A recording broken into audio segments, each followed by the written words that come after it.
5.2. The gravitational force between two identical lead spheres kept at 1 meter apart is 0.006673 Newton. Find their masses.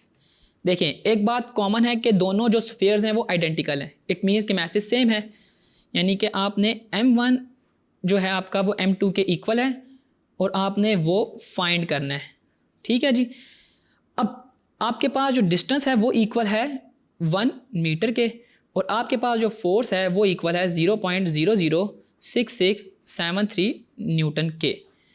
आपने निकालना है message, तो इसके लिए आपको हेल्प करेगा फार्मूला ऑफ ग्रेविटेशन जो F is equal to G m1 m2 over d square है.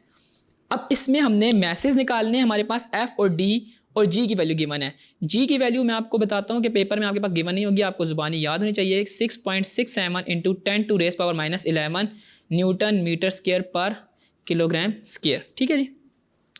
आप जब इसकी वैल्यूज इसके अंदर पुट इन करेंगे तो तरीकाकार ये है कि आपने m1 और m2 को m कह देना है, m इंटू m, और आपके पास ये d स्क्वायर इधर आके मल्टीप्लाई हो जाएगा और g जो है डिनोमिनेटर में डिवाइड हो जाएगा.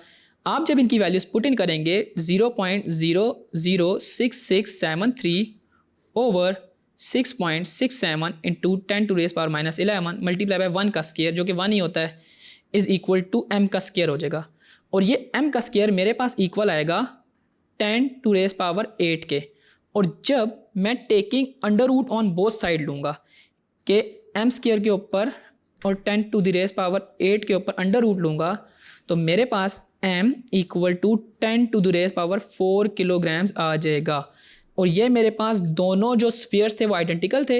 इट मीन्स जो मेरे पास m1 है वो भी 10⁴ किलोग्राम है और m2 जो है वो भी 10⁴ किलोग्राम है.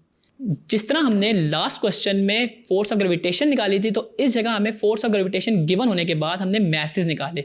फार्मूला वही लगा, बस कैलकुलेशंस में हमने थोड़ी सी चेंजिंग की. और आपने भी पेपर में इस तरह के क्वेश्चन को सॉल्व करते हुए जस्ट कैलकुलेशन को फोकस करना है.